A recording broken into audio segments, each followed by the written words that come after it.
enfermedad del virus del ébola es altamente contagiosa y muchas veces mortal en el ser humano. El enfermo no es contagioso mientras los síntomas no se manifiesten. Estos pueden aparecer entre 2 y 21 días después de la exposición al virus, pero el periodo más común es entre 8 y 10 días. Las células inmunitarias que defienden al organismo son el objetivo principal del ébola. Usualmente, la respuesta inmunitaria del cuerpo refuerza las células que pueden hacer frente a las infecciones virales, pero el ébola consigue escapar a la vigilancia inmunitaria de estas células y provocar su destrucción.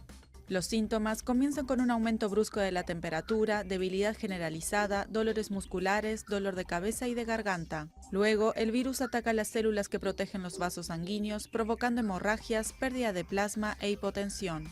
Como el hígado es uno de los órganos donde el virus se desarrolla con rapidez, los enfermos presentan dolores abdominales, diarreas y vómitos. En algunos pacientes también pueden aparecer ojos rojos, erupciones cutáneas, sangrados internos y externos, dificultades para respirar y tragar.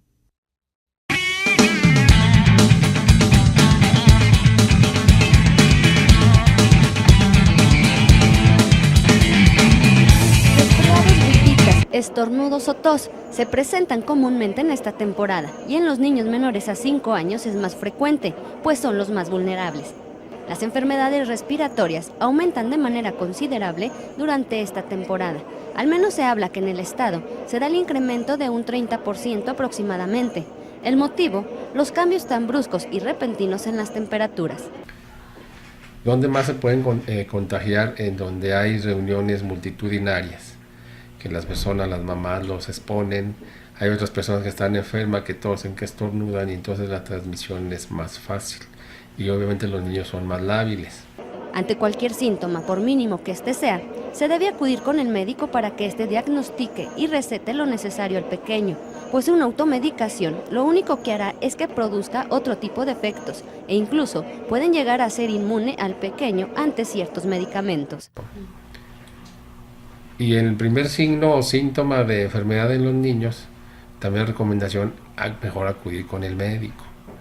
¿Por qué les digo que al primer síntoma? Porque muchas personas confían en que se va a quitar, o le dan algún remedio casero, o le dan algún medicamento no prescrito por médico, y acabamos por hacer que el niño se complique. Y entonces cuando nos lo llevan a las unidades de medicina familiar, ya tiene algún problema más severo. La alimentación es de suma importancia. Un niño bien hidratado, que no se deje en ayuno y con sus respectivas vitaminas, es menos propenso a enfermarse. Primero, saber que tenemos que ver de que siempre anden abrigados lo más posible. Y si hace un frío extremo, usted sabe que, por ejemplo, algunas guarderías o escuelas o kinderes tienen ya de conocimiento lo que se debe de hacer. Sí, excepto a que los niños los lleven o no. Son medidas generales. Monet Gaeta, Azteca Noticias.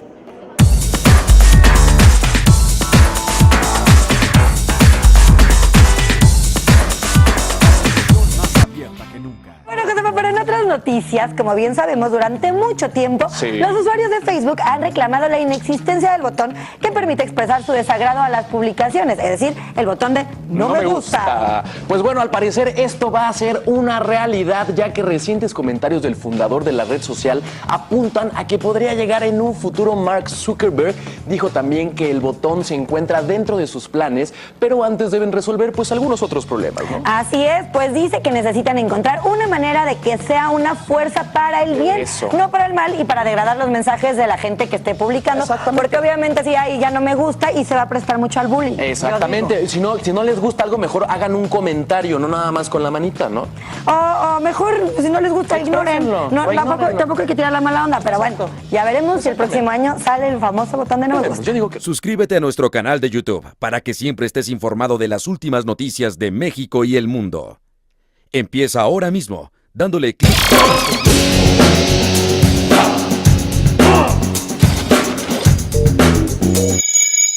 ¿Sabes qué representa tener derecho a la seguridad social? Significa que todas las personas, sobre todo las más desprotegidas, las que carecen de recursos o medios de subsistencia, tienen derecho a recibir alimento, vestido, vivienda y cuidados médicos. La seguridad social protege a todas las personas del dolor y del sufrimiento. Todos tenemos el derecho a la seguridad social.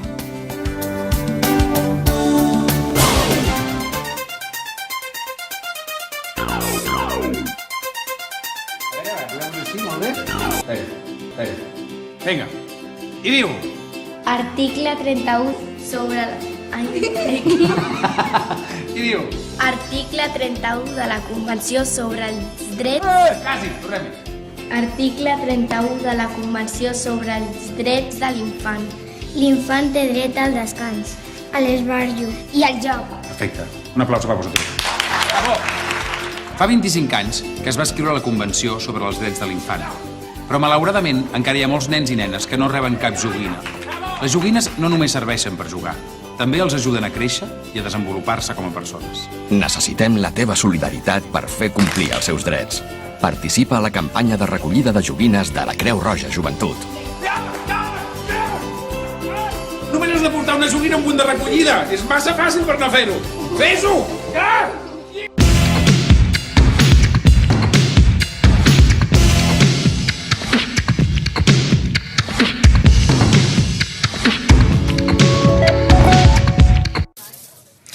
El tráfico de antigüedades es un negocio muy lucrativo y multimillonario. Los saqueos son especialmente graves en los países de Oriente Medio como Siria o Irak.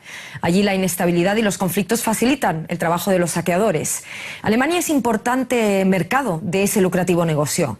La UNESCO sitúa el comercio ilegal con bienes culturales en tercer lugar, por detrás del tráfico de armas y de drogas. Con frecuencia beneficia a grupos terroristas que se aprovechan de la falta de escrúpulos de coleccionistas y compradores. El gobierno alemán proyecta una ley que obligue a los comerciantes de antigüedades a demostrar la procedencia de esos objetos. Pero expertos y oposición temen que el sector intente bloquear esa ley. Vamos a ampliar en este tema. Conectamos con nuestra compañera Laura Iglesias, que se encuentra dentro del Ministerio Alemán de Exteriores en un congreso que está abordando este problema hoy jueves. Laura, el comercio ilegal de bienes culturales también es un gran problema en Latinoamérica. ¿Cuáles son los ejemplos más visibles y por qué se ha llegado hasta ese punto? Bueno, pues en Latinoamérica un país que ilustra muy bien el problema es México, en donde hay más de 40.000 yacimientos arqueológicos y solo unos pocos de ellos están vigilados, por lo que los traficantes de arte ilegal tienen el negocio muy fácil. En algunos casos son interceptados por las aduanas, por ejemplo, de Estados Unidos, pero en la mayoría de los casos logran vender los bienes a coleccionistas privados que los compran de buena o de mala fe. ¿De qué manera se podría poner fin entonces a este saqueo, Laura? Pues muchos expertos están proponiendo que en cuanto se localice un yacimiento, enseguida se cataloguen todos los objetos. Sin embargo, en países como México es una tarea ingente y que va a requerir muchas inversiones. Y un ejemplo de eso es, por ejemplo, el recién descubierto inframundo en Teotihuacán, donde los arqueólogos que están trabajando ya han encontrado 50.000 objetos históricos importantes y siguen encontrando más. Gracias, Laura Iglesias, por estas impresiones en el Ministerio de Exteriores de Berlín. Gracias.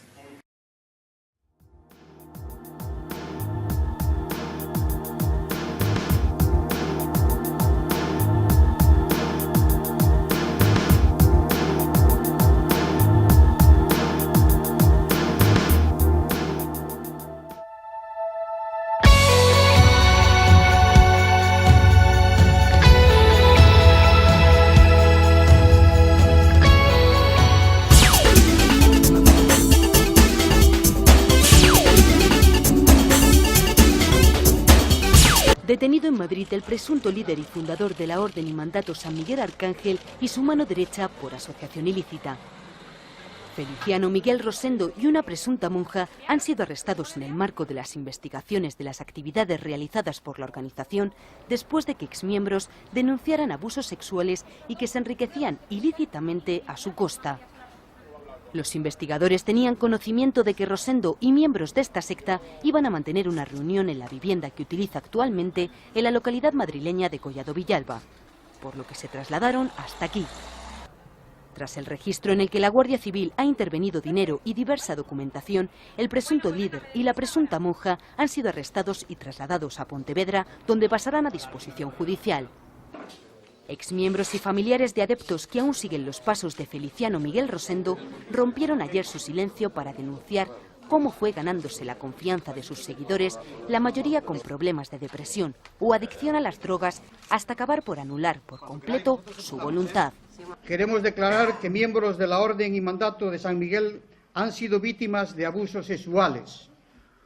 Una de las mujeres víctimas de estos abusos ha relatado cómo Miguel le aseguraba que por su semen le llegaba el cuerpo de Cristo y que de esa manera le purificaba.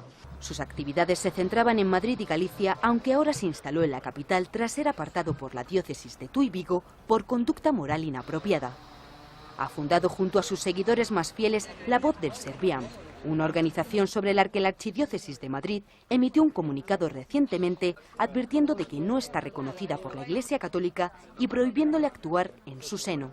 Los damnificados que han denunciado el caso esperan que llegue a oídos del Papa Francisco y que quienes todavía están dentro se acaben dando cuenta de que pertenecen a una secta destructiva.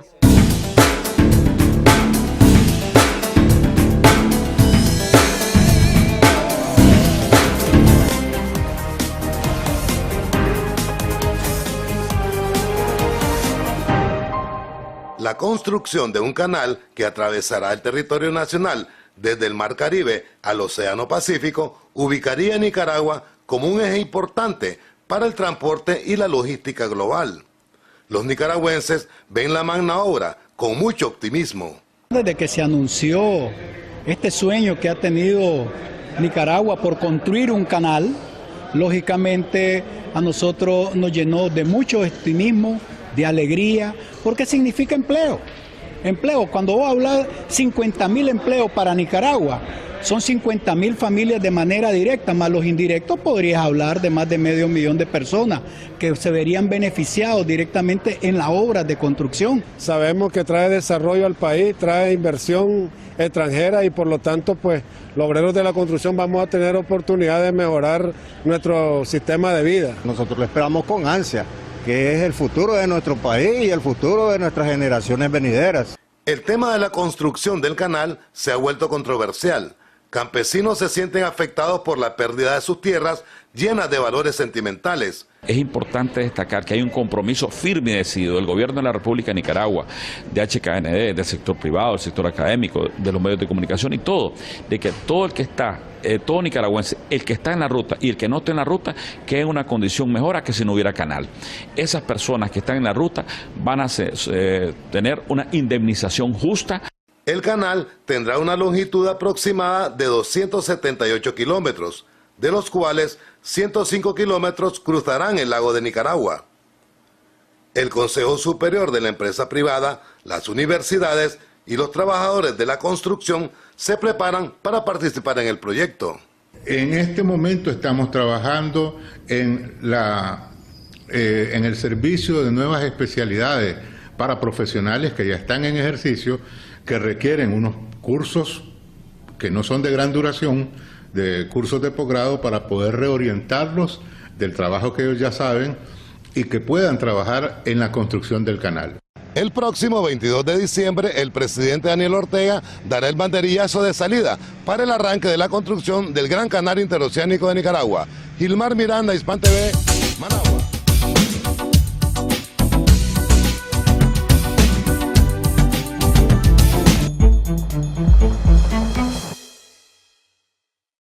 ...2014... un año de discordia, enfermedades y perturbación. El secretario general Ban Ki-moon recapituló los desafíos a los que ha hecho frente la ONU este año. Ébola, terrorismo y conflictos en varios continentes. Peace operations, diplomacy and humanitarian capacities have been pushed to the limit. More than 100 million people need assistance and more than 50 million people have been driven from their homes, the most since the Second World War. Pese a los desafíos de 2014, hubo avances en la Conferencia de Lima sobre el clima y en las bases para la nueva Agenda de Desarrollo que incluye varios objetivos de desarrollo sostenible. As I indicated earlier this month in my report, The Road to Dignity, the stars are aligned for the world to take historic action to transform lives and protect the planet. Mirando hacia el 2015, señaló que es el momento para la acción mundial.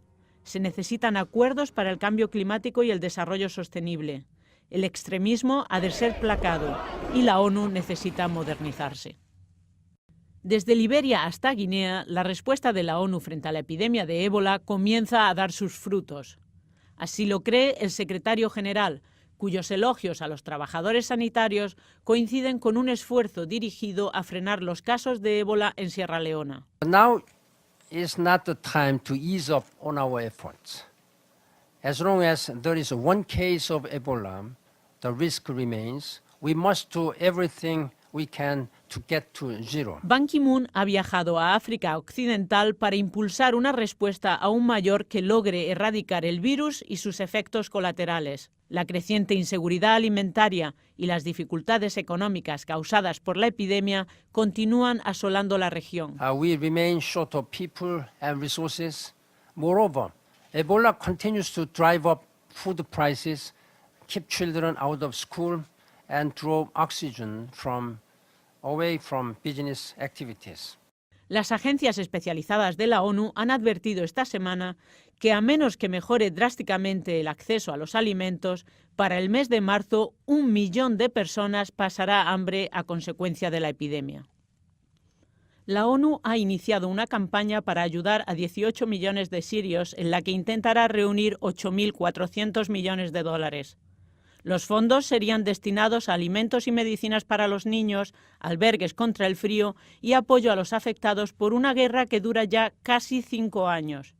We are trying to raise more funds to continue to provide for these Syrian refugees. Basically, if the conflict continues, as long as it does, there's going to be ongoing movements of Syrian refugees across the region, and therefore they will continue to be dependent on WFP food assistance. And we will, in turn, continue to depend on the international community to provide for that. Además de cubrir necesidades humanitarias básicas, como en otras campañas, la ONU tendrá también que centrarse en el desarrollo y la reticencia de los países vecinos que ya están acogiendo a millones de refugiados sirios. Unos 20,6 millones de personas en Jordania, Líbano y Egipto se beneficiarían de mejoras en infraestructuras y en servicios como sanidad, educación, agua y saneamiento.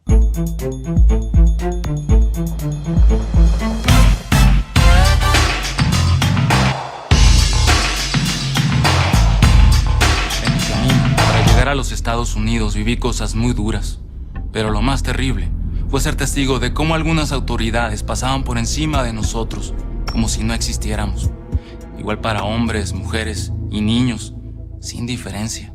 Amigo migrante, sin importar tu condición migratoria, por el simple hecho de ser persona, tienes derechos humanos que nadie debe ignorar.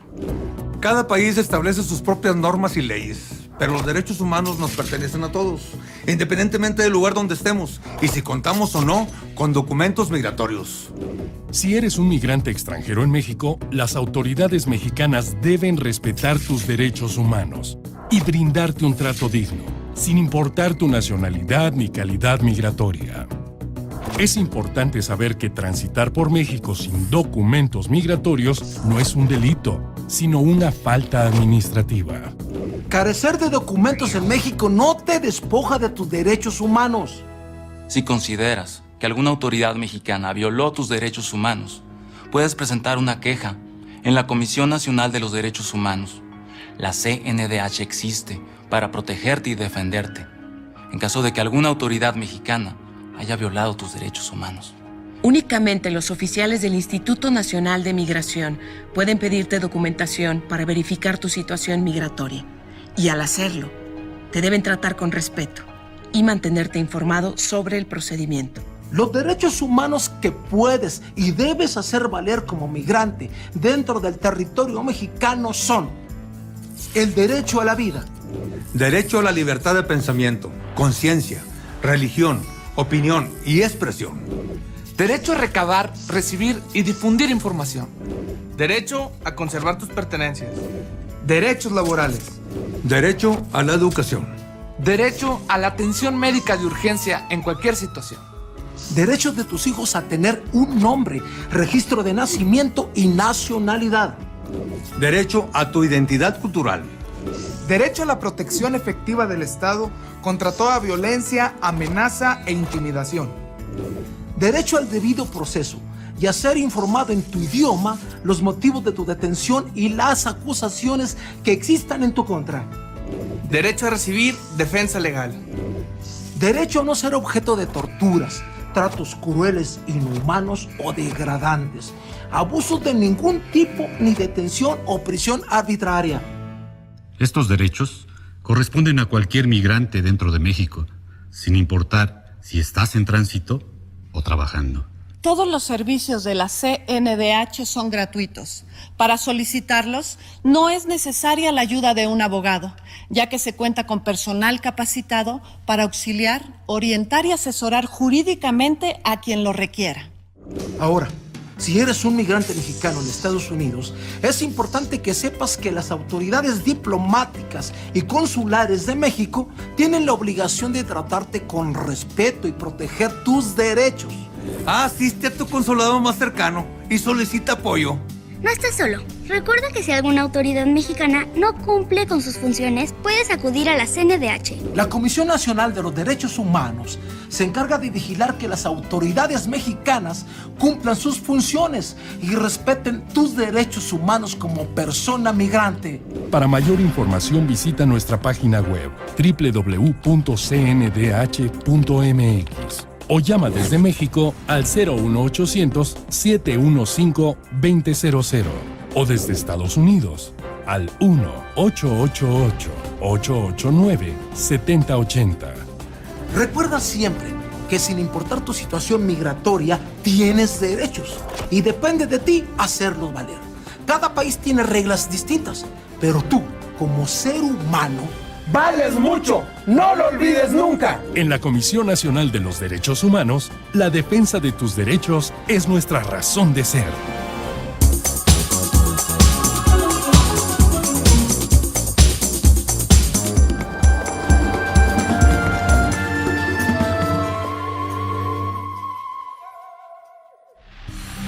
En la isla caribeña de Cuba, además de playas paradisíacas, hay otros parajes desconocidos. La palabra manglar viene del mangle, que en guaraní significa árbol retorcido. El manglar, bajo el agua, parece una madeja de plantas. Las numerosas raíces estabilizan la arena y el lodo.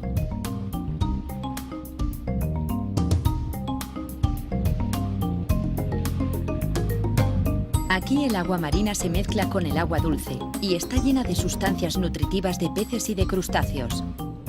Las plantas se han adaptado a la escasez de oxígeno y no tienen problemas para reproducirse, convirtiendo el fondo en una maraña vegetal.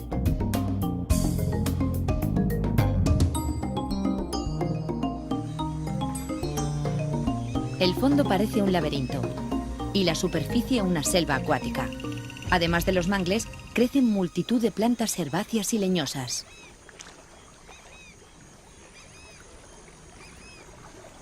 Mucha masa vegetal y también animal.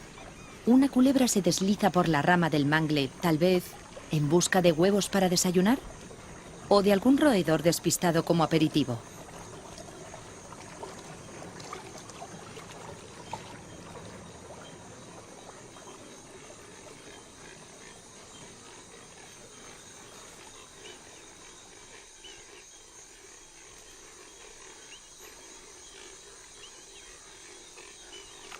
Aquí los mangles se desarrollan de una forma muy personal. Sus embriones son alargados y puntiagudos, y cuando se dejan caer, tienen varias opciones. Pueden flotar, germinar o desarrollar raíces que les sujeten al fondo.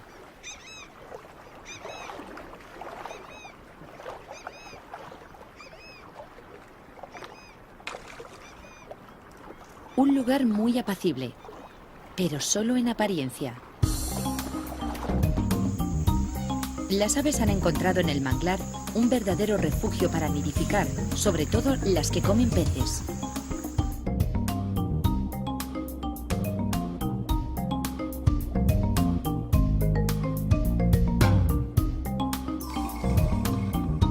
Son muchos los animales que viven de las hojas y los frutos de los mangles. Yo voy atenta a todo lo que se pueda mover en las copas de los árboles y a lo que pueda emerger del fondo del agua.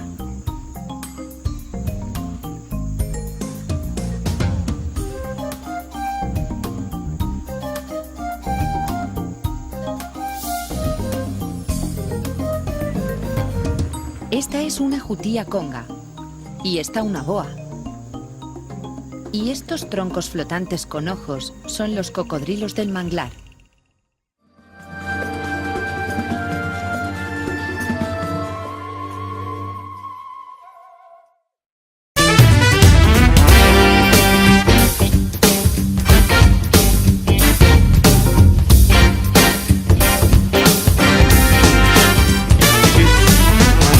Facturas, boletas. Boleta. Electrónica. ¿Electrónica? Factura. Electrónica. Así es, ahora los tickets, las boletas de pago, los recibos y las facturas son electrónicas. Si sigues empapelado en el pasado, cámbiate al comprobante de pago electrónico. Modernízate, simplifícate y sobre todo ahorra tiempo y dinero. CPE, la versión digital de un documento en papel. SUNAT.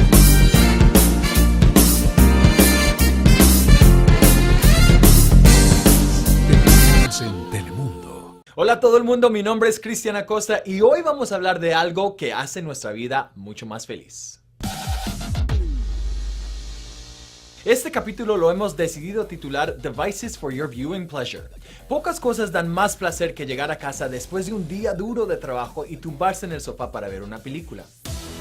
Para ello, dos de los dispositivos que más fácilmente te permiten acceder a televisión no lineal son Google Chromecast y Apple TV. El primero es el más barato de los dos, y su popularidad desde que fue lanzado en julio ha ido en aumento de una forma muy rápida. Ventajas de este dispositivo es que es muy pequeño, rápido de instalar y fácil de controlar desde cualquier dispositivo móvil. Apple TV, sin embargo, lleva más tiempo en el mercado y ya ha sufrido una serie de rediseños y adaptaciones. Es algo más caro que Google Chromecast, pero existen también rumores de que va a jugar un papel interesante en el futuro inmediato de Apple HomeKit.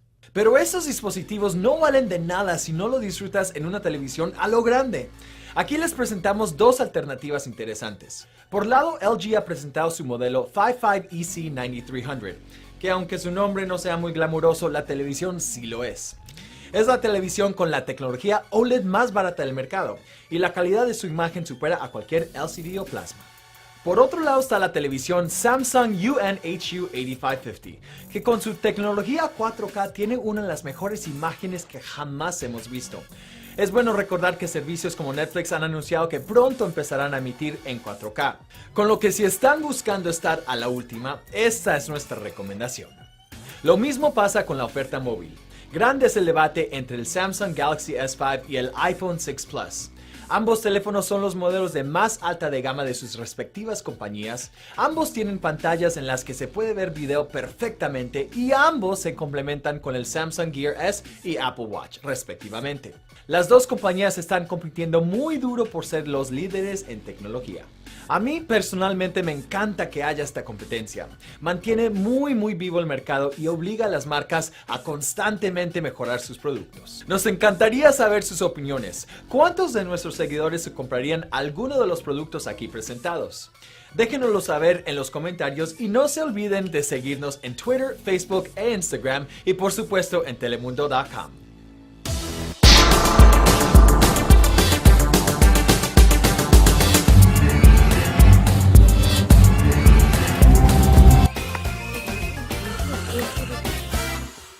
¿Otra vez recibiendo el año nuevo como siempre? ¿Por qué no recibirlo con tu familia viajando a cualquier lugar del Perú? Este 2015 empieza el año nuevo viajando por el Perú, porque el Perú tiene un plan para todos.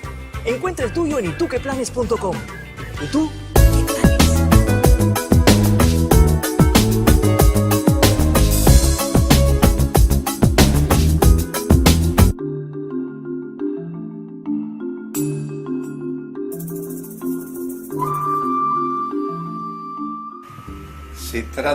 El almanaque se trata de un registro prolongado de prácticamente 13 años de una experiencia carcelaria durante la dictadura del Uruguay que transcurrió entre 1973 y 1985.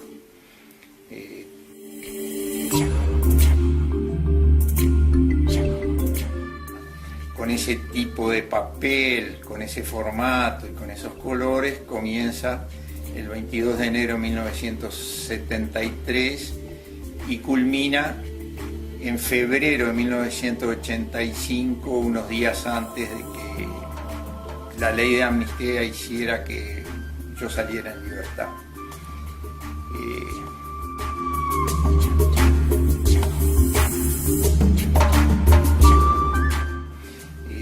Empieza realmente como algo muy personal y poco a poco va incorporando elementos del entorno que lo complejizan. Esa misma complejidad hace que sea necesario el esconderlo, el tratar de ocultarlo, y ahí sucede, se me ocurre su ocultamiento en un par de zuecos de madera que yo mismo confecciono y que ahueco. La dictadura uruguaya optó por la prisión prolongada, y esa prisión prolongada hacía de que la uniformidad de los días pasaran de tal manera de que uno no sabía en qué día vivía ni qué estaba pasando, y por lo tanto eso afectaba seriamente a la memoria. El ir llenando de sentido cada día con acontecimientos hacía de que eso se fueran fijando, y a su vez que a partir de un registro surgiera la necesidad de llenar con otras cosas del entorno y registrando otras cosas que le pasaban a compañeros, que pasaba en el penal, que pasaba con la comida o con las visitas.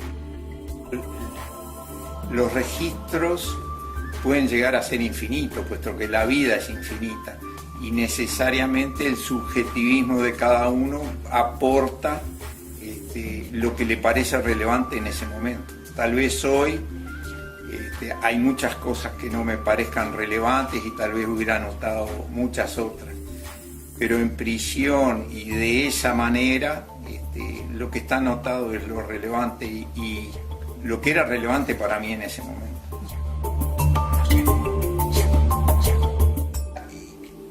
Cada uno de nosotros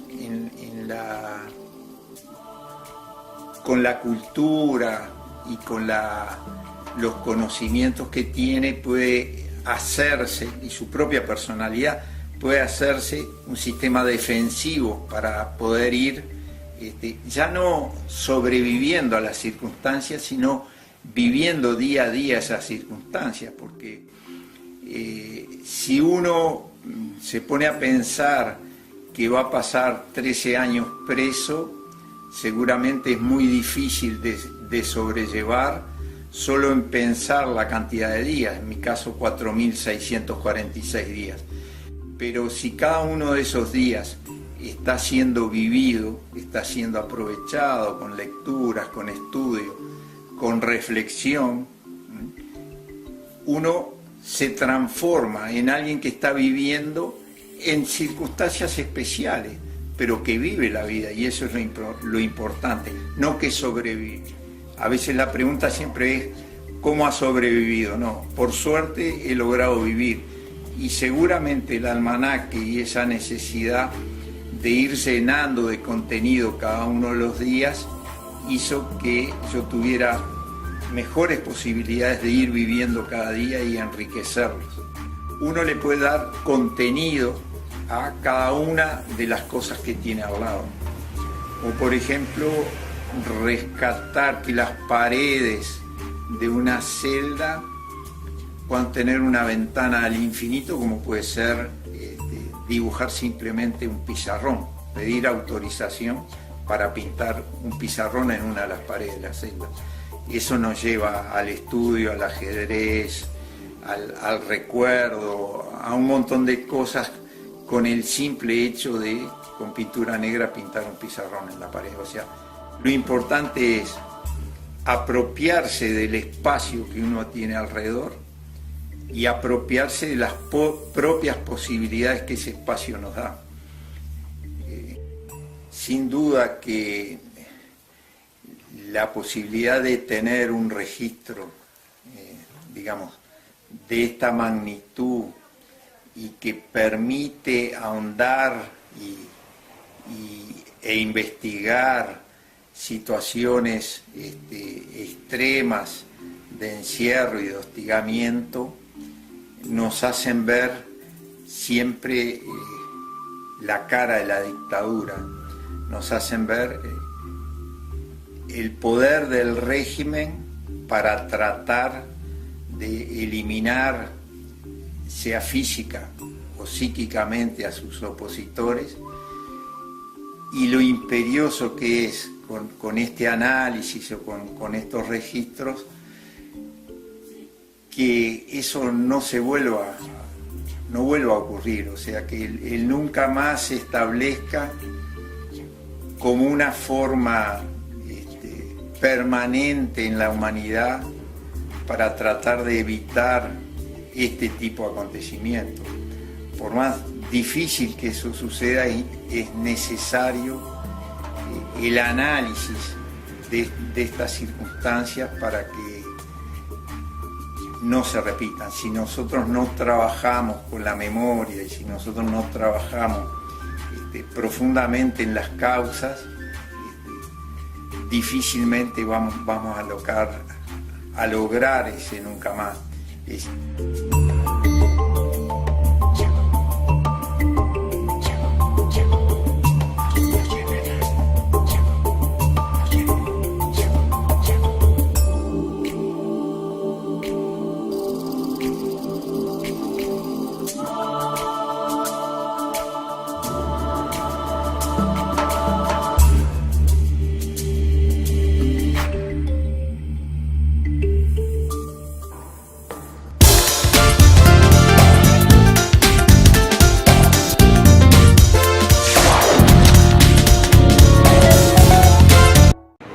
Un hombre, una casa, una idea.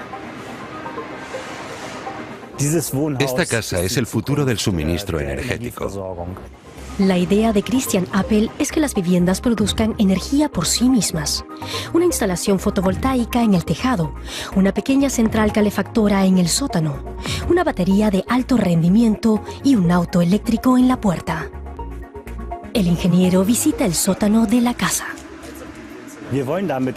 Queremos darle la vuelta al status quo, que nuestro suministro energético ya no dependa del carbón ni de la energía nuclear.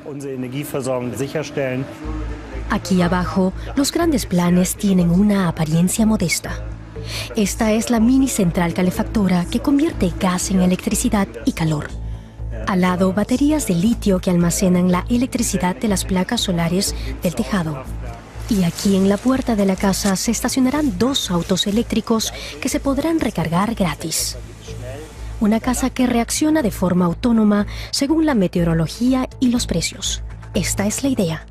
Si hay mucho sol o viento, la energía solar del tejado y la energía eólica de la red cubren las necesidades de la casa y permiten cargar las baterías y el auto. En días en los que no hay ni sol ni viento, la casa se abastece de la energía almacenada y el excedente puede venderse. ¿Pero quién administra todo esto? Eso es cosa de un software ubicado en la central de la empresa en Hamburgo. El software envía las instrucciones: cargar baterías, comprar electricidad. Todo se calcula a partir de diversos datos: las horas de sol que quedan, la carga de baterías, el precio de la electricidad en bolsa. En parte se hacen aquí o se compran. Todo fluye al software que también se sirve de datos del pasado. Sabe cuánto gastó la casa los días anteriores. Sabe si hoy hace más frío o calor. Y así ajusta el pronóstico de cara al día siguiente.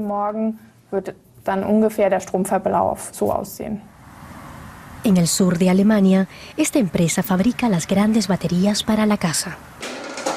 Se fundó 3 años atrás, cuando las baterías de litio eran algo casi artesanal. Pero con la creciente demanda, esta mediana empresa produce cada vez más y los precios bajan. Hoy, una batería cuesta unos 6.000 euros. Lo que vivimos aquí es una explosión impresionante. Actualmente producimos en una semana lo que en el último trimestre era el volumen de un mes. Pero las baterías aún deben mejorarse. Están trabajando para mejorar su eficacia. Y es que los acumuladores de energía tienen futuro en los nuevos modelos de negocio. Los hogares pueden conectarse a través de Lichtblick u otras organizaciones para garantizar conjuntamente el suministro eléctrico. Será una revolución hacia un sistema interconectado con el que los municipios podrían incluso autoabastecerse de electricidad. Según Christian Appel, estas mini centrales energéticas no están libres de crítica. Tenemos muchos competidores que no nos miran con buenos ojos. Ven que su concepto de grandes centrales se está cuestionando. El sector de la energía está evolucionando, se abren nuevas posibilidades, pero los nuevos conceptos aún deben demostrar su valía.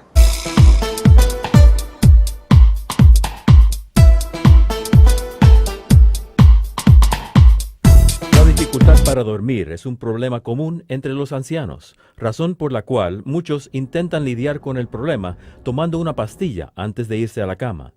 Pero ahora, una nueva investigación alerta de que muchos ancianos estadounidenses pueden estar tomando medicamentos como Xanax o Valium inapropiadamente.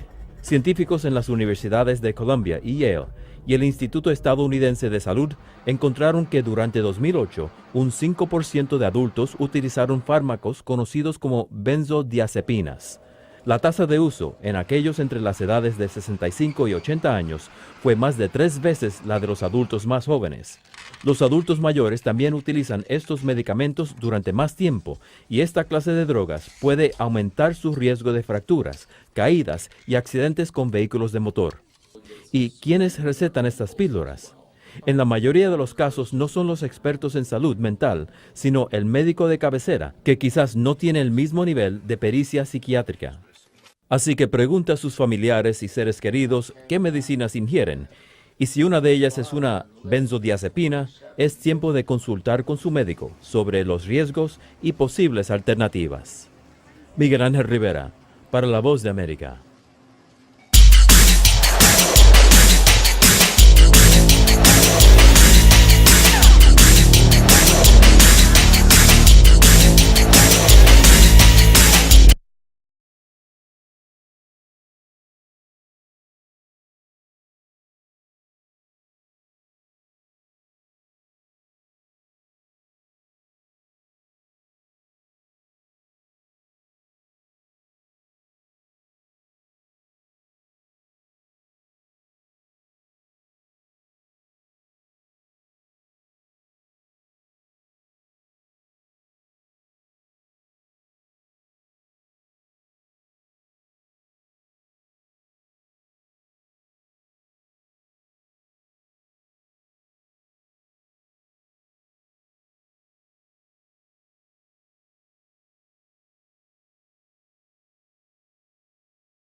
De acuerdo con el estudio TERCE de la Organización de las Naciones Unidas para la Educación, la Ciencia y la Cultura, UNESCO, Chile posee el más alto índice de repitencia escolar en América Latina.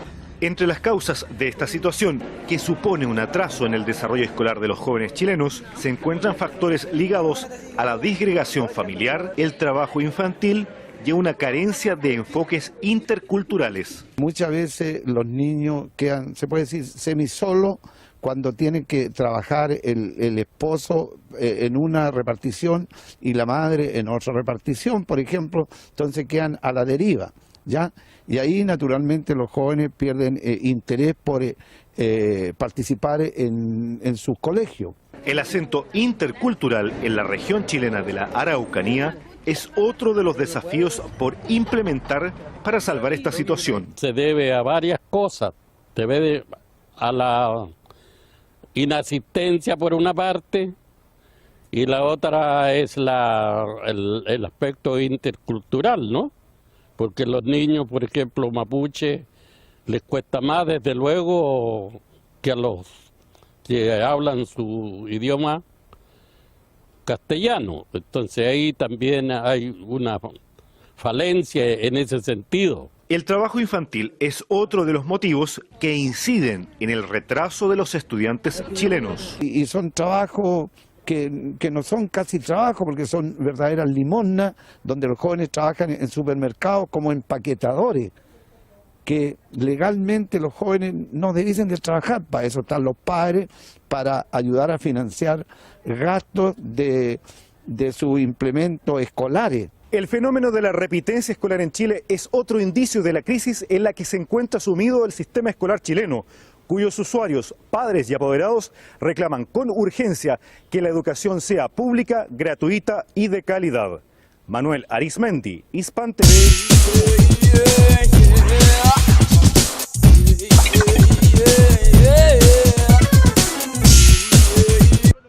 La ciudad de Peshawar está de luto. El ataque en una escuela para hijos de militares ha sido el atentado más sangriento de la historia de Pakistán. Un total de 141 personas, entre ellas 132 niños, murieron este martes en el ataque talibán. Según testigos, los atacantes pasaron de clase en clase para matar a los menores, y por lo menos uno de ellos hizo estallar la bomba que llevaba encima. Desde Londres, un especialista en seguridad comentó el ataque. Pertenecen a una organización insurgente que desea destruir al Estado. Al atacar a una escuela demuestran claramente la incapacidad del gobierno para proteger a sus niños. Los líderes mundiales condenaron el ataque y la Premio Nobel de la Paz Malala Yousafzai, que milita por la educación de las niñas en esta misma región del noroeste del país, calificó de atroces y cobardes los actos de los talibanes. El ejército puso fin a la operación después de 7 horas de combates contra el movimiento talibán. Aseguraban que querían vengar la ofensiva militar que tiene lugar desde junio contra sus refugios de las zonas tribales vecinas.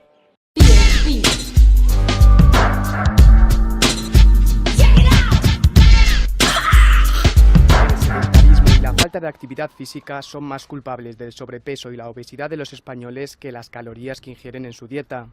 Esta es la principal conclusión de Anibes, un estudio científico que evalúa la ingesta y gasto energético, así como los hábitos alimentarios y los patrones de actividad física de la población española. El consumo medio de calorías se ha reducido en España a 1.820 kilocalorías al día, mientras que un 41% de la población se declara sedentaria. Los resultados de este análisis, desarrollado por la Fundación Española de Nutrición, evidencian un desequilibrio en el balance energético, tal y como destaca su presidente y catedrático de Nutrición y Bromatología de la Universidad CEU San Pablo, Gregorio Varela Moreiras. La ingesta de energía disminuye en la población española y, sin embargo, ¿verdad?, el problema del sobrepeso y la obesidad no ha ido a menos, sino que ha ido a más, o en algún grupo de población pues se ha mantenido. Eso significa que tendremos que conocer sobre todo mucho mejor no solo la ingesta, sino el otro lado del balance energético, que es sobre todo el gasto energético por actividad física. Según la muestra realizada a más de 2.000 ciudadanos, la población española abusa del consumo de grasas y proteínas y a la vez consume menos hidratos de carbono de lo recomendado. Equilibrar la alimentación y aumentar la actividad física son dos medidas básicas para cumplir con los principios de la nutrición y conseguir así prevenir la obesidad.